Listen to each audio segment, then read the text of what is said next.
A wedding, a secret, and my sister's spectacular interruption. I always knew my sister Laura would try to ruin my wedding. What I didn't expect was how spectacularly she would do it. My name is Jessica Chastain, and I met the love of my life, Timothy, in what seemed like the most ordinary way, at a small Italian restaurant in downtown Providence, where he worked as a waiter. At least that's what everyone thought. The truth was far more interesting, but we'll get to that. When I first introduced Timothy to my family, Laura's reaction had been exactly what I expected: sharp, judgmental, and laced with that familiar condescension she perfected over the years. "He's a waiter," she had sneered, arching a perfectly manicured brow. "Really, Jessica? With your education and background, you could do so much better." That was Laura. Everything in her world was measured by status and money. She had married a hedge fund manager fresh out of college, a man whose wealth and influence she flaunted like a trophy. The idea that I, her Columbia-educated younger sister, would willingly choose a man who spent his evenings serving plates of pasta was an insult to her very existence. What she didn't know, what no one knew, was that Timothy had a very good reason for working at that restaurant. He wasn't just a waiter. He was the heir to the Cuban restaurant empire, a multi-million-dollar business with locations across the country. But he wasn't the kind of man who expected to sit in a boardroom and collect checks. He believed in learning the business from the ground up, every aspect of it. He had started as a dishwasher, then worked his way up to the front of the house, insisting that he wouldn't take over the company until he had experienced every part of it firsthand. But we had agreed to keep that a secret until after the wedding. "Let them judge," Timothy had said with a twinkle in his dark eyes. "It's more fun that way." And judge they did, especially Laura. The morning of my wedding dawned bright and clear.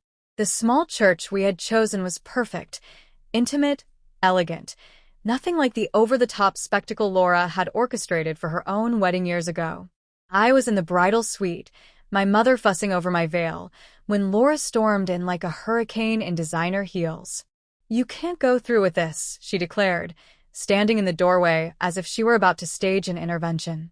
She was still wearing her expensive dress like armor, her face a mixture of desperation and fury. I sighed, already exhausted. "Laura, not today." "Do you even know what people are saying?" she pressed on, her voice rising. "That you've lost your mind, that you're throwing your life away for some waiter." My mother, who had grown increasingly weary of Laura's dramatics over the past few months, finally had enough. "The only person saying that is you, Laura," she said, her tone firm. Laura turned to her, exasperated. "He probably just wants her money. He's using her." I let out a short laugh. If only she knew. I could have shut her down right then and there, could have told her that Timothy was worth more money than her precious hedge fund husband, and that his family's business brought in revenue numbers that would make her head spin. But I didn't, because I didn't need to. Timothy loved me, and I loved him, and in just a few short hours, nothing Laura said would matter anymore. The wedding drama no one would ever forget. I couldn't help but laugh. The idea that Timothy was after my money, when my modest teacher salary was nothing compared to his hidden billions, was almost comical. But Laura didn't take my laughter as amusement. She saw it as defiance. "Fine," she snapped, her perfectly manicured nails digging into her designer clutch. "Ruin your life, but don't come crying to me when you're living in some cramped apartment above a restaurant." Oh, if only she knew. Timothy and I had already picked out a penthouse with floor-to-ceiling windows overlooking the city skyline, and our honeymoon, a private island complete with white sand beaches and a villa straight out of a billionaire's dream, but I held my tongue. We had made an agreement. The truth would come out in its own time, and that time was coming soon. The ceremony started beautifully. Timothy stood at the altar looking impossibly handsome in his tailored suit, one Laura had probably assumed was a cheap rental. Our closest friends and family filled the pews, though notably fewer on my side thanks to Laura's relentless campaign to convince relatives my wedding wasn't worth attending. Then came the moment that would be talked about for years. If anyone knows any reason why these two should not be joined in marriage, speak now or forever hold your peace. A sharp scrape of a chair against the floor. A collective intake of breath. Laura stood up. "This is ridiculous," she shouted, her voice echoing through the church like a battle cry. "Jessica, you're making a huge mistake. You're better than this. You're marrying a waiter, for God's sake. How pathetic can you be?" Silence. My heart didn't race. My hands didn't tremble. I simply looked at Timothy, who gave my fingers a reassuring squeeze. I saw the corner of his mouth twitch. "Should we tell her?" he whispered. I shook my head ever so slightly. Not yet. Laura wasn't done. She stormed toward the altar, her expensive heels clicking against the stone floor like a judge delivering a sentence. "Everyone here knows this is a joke, Jessica. You were supposed to be the smart one, the successful one, and now look at you, throwing it all away on some server." "Laura," our father warned from the front pew, his voice tight with embarrassment. She ignored him. "When this all falls apart, don't expect any sympathy from me," she snapped, glaring at me as if she could force me to change my mind by sheer willpower. "You've made your bed, probably a very cheap one. Now lie in it." With that final shot, she turned on her heel and stormed out of the church, her designer dress billowing behind her. For a moment, there was nothing but stunned silence. Then the minister cleared his throat awkwardly. "Shall we continue?" I looked up at Timothy, saw the love and amusement dancing in his eyes, and smiled. "Yes," I said firmly. "Let's continue." And we did. The rest of the ceremony was perfect, made even better by Laura's absence. As we exchanged rings, I couldn't help but think about what was coming next. Act 2, the grand reveal. The reception was set to take place at one of Timothy's family's most exclusive restaurants, one that had been mysteriously closed to the public for the day. Laura had no idea her very public tantrum was about to backfire in the most spectacular way possible. I couldn't wait to see her face when she realized just how wrong she'd been about everything. But first, we had to get through the photos and the drive to the reception.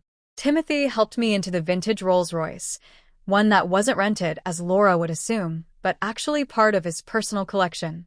As our guests showered us with rice and cheered, he leaned in close, his lips brushing against my ear. "Ready for Act 2?" he murmured. I smiled.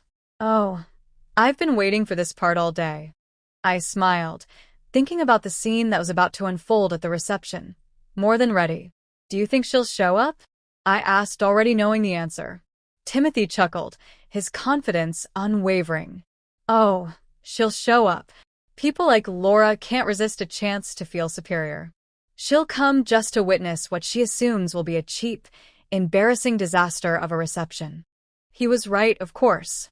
Laura might have stormed out of the ceremony in dramatic fashion, but there was no way she'd miss the opportunity to pick apart every detail of our wedding celebration. She had no idea she was walking straight into a moment that would leave her absolutely speechless. As we drove toward the reception, I reflected on how perfectly everything had played out. Laura's outburst, while hurtful, had only made what was coming even sweeter. Sometimes, the best revenge isn't about getting even. It's about letting someone's own arrogance pave the way for their humiliation. Ahead of us, the Cuban, the flagship restaurant of Timothy's family empire, loomed in all its grandeur. The elegant facade, the prime location, the exclusivity. This was a place that catered to the elite, a place where celebrities, dignitaries, and billionaires dined in privacy. And today, it was the venue for a wedding reception that would change my family's dynamic forever. Timothy squeezed my hand as we pulled up to the entrance. "Here we go," he said, stepping out of the vintage Rolls-Royce and turning back to help me. "Ready to show your sister who she just humiliated in front of everyone?" I smoothed my dress and took his arm, my pulse steady. "Let's give her a show she'll never forget." The massive doors of the Cuban swung open, revealing an interior dripping in opulence. The warm glow of crystal chandeliers shimmered off the polished marble floors. Hand-painted murals lined the towering walls, depicting scenes from old-world Italy.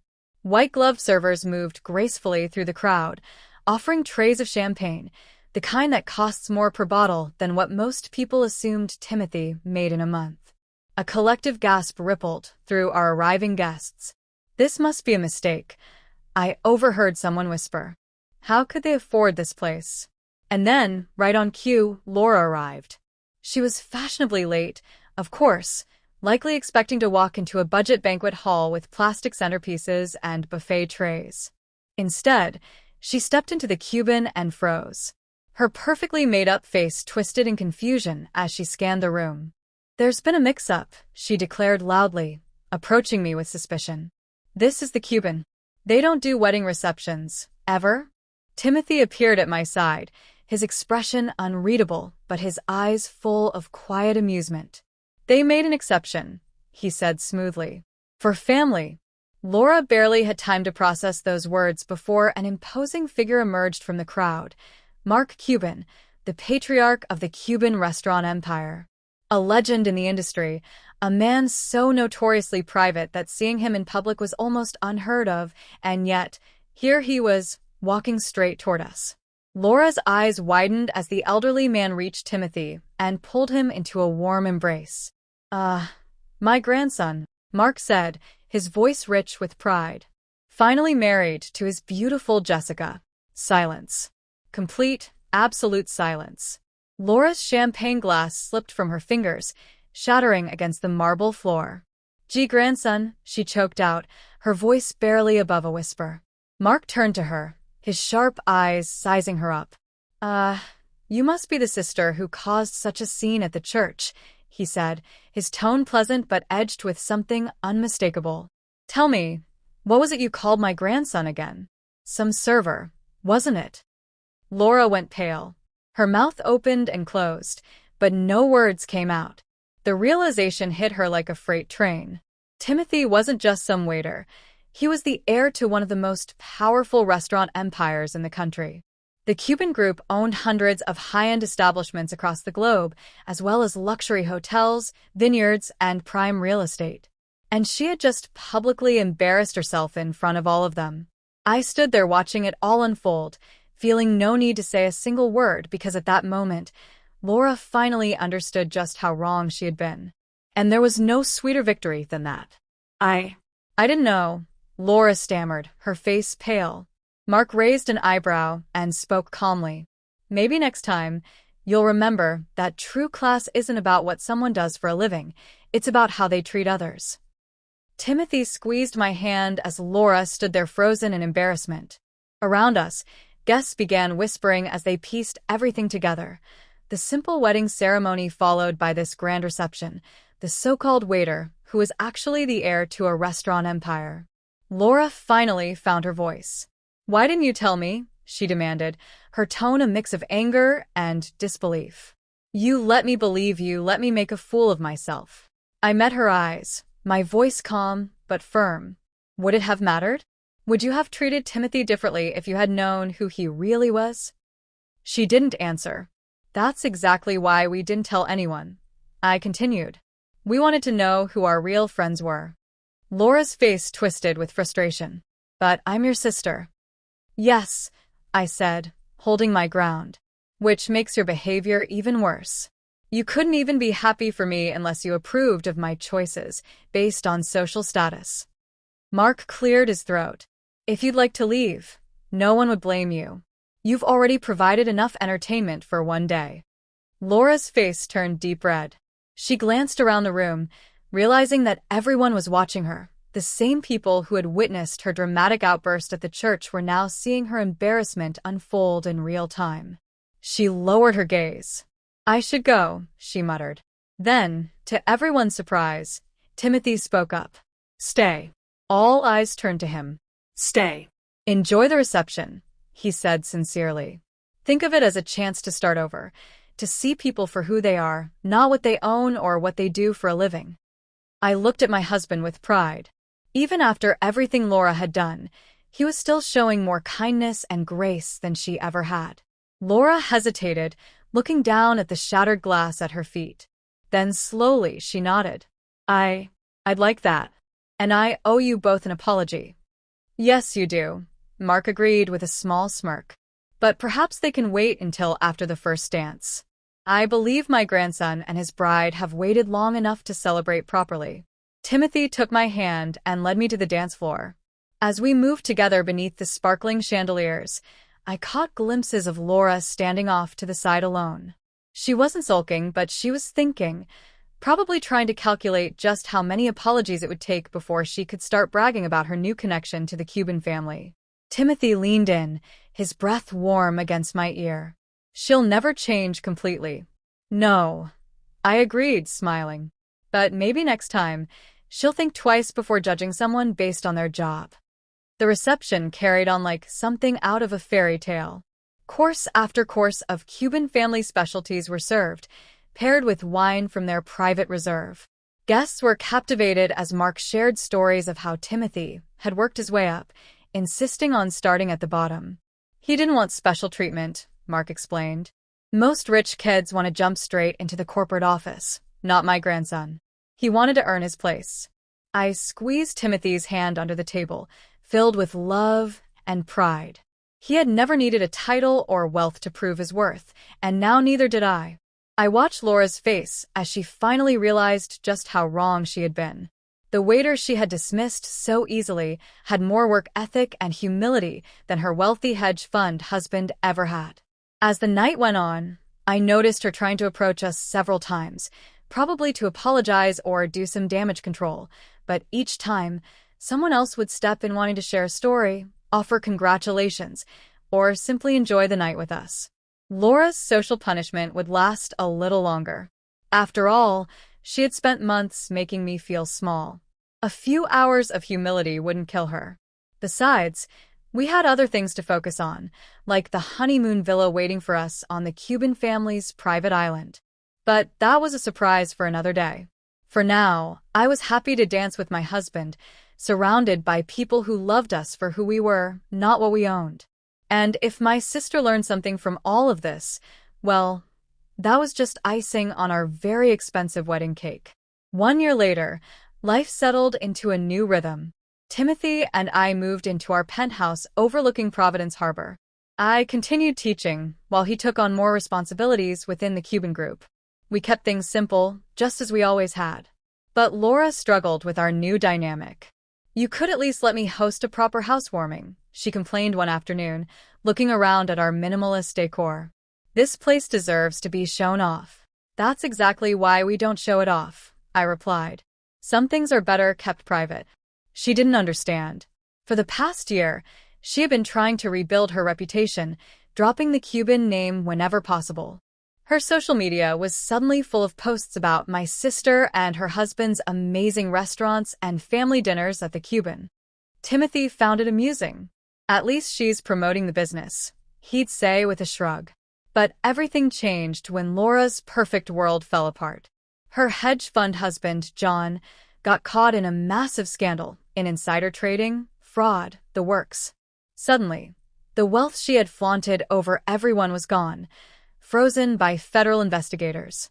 Late one night, she showed up at our door. Her mascara was streaked down her face. Her expensive designer coat was wrinkled from what looked like hours of crying. "They're taking everything," she sobbed. "The house, the cars. John's facing jail time. I don't know what to do." I led her into the living room, where Timothy was working on his laptop. He looked up, concern crossing his face. Laura swallowed hard, her voice shaky. "I need help." The words clearly hurt her pride. I don't know how to start over." Timothy and I exchanged glances. This was it. Would we help the sister who had tried to ruin our wedding, the same sister who had only accepted us after discovering our wealth? Timothy sighed and leaned back in his chair. "There's an apartment," he said finally, "above one of our smaller restaurants in Stevenage. It's nothing fancy, but it's a start." Laura's eyes widened. "You do that after how I treated you?" Timothy nodded. "On one condition, a lesson in hard work." I looked at Laura and said, "You'll work in a restaurant. Learn the business from the ground up, just like Timothy did.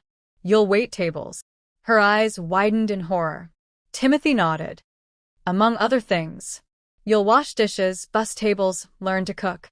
You need to understand what it means to truly earn your way." Laura was silent for a long time. I could see her struggling with her pride, wrestling with the idea of doing the kind of work she had always looked down on. Finally, she let out a shaky breath and nodded. Okay, I'll do it. But will you help me? Show me how. That was the moment I knew my sister might actually change. 7 months of transformation. The next few months were tough. Laura moved into the small apartment, trading her designer clothes for work uniforms and practical shoes. She cried the first time she had to clean a bathroom. She broke 4 plates her first night serving. She burned herself twice learning to cook. But she didn't quit. I watched as she slowly transformed, from someone who looked down on service workers to someone who defended them. She started leaving bigger tips when she ate out. She called out rude customers who mistreated staff. She finally understood the hard work behind a job she once dismissed. 7 months into her new life, I went to visit her at work. She was at the pass, expediting orders. Her hair was tied back, completely focused. No makeup, no pretense, just honest work. Timothy appeared beside me, watching her with a small smile. She's doing well, he said. The staff actually likes her now. Do you think she's learned her lesson? I asked. Timothy chuckled. I think she's learned several. Want to tell her the other news? I nodded, waiting until her shift ended. The biggest surprise yet. Laura joined us at a corner table, exhausted, but somehow more real than I had ever seen her. Timothy leaned forward. How would you feel about managing this place? He asked casually. Laura blinked. Her eyes widened. What? You've worked every position. Earned the respect of the staff. The manager is moving to our new location in Milwaukee. The job's yours if you want it. Laura looked at us, clearly overwhelmed. But why, after everything? I smiled softly. Because you proved us wrong. We thought you couldn't change, that you'd always be the person who cared more about status than substance. But look at you now. Her eyes filled with tears. I was awful to both of you.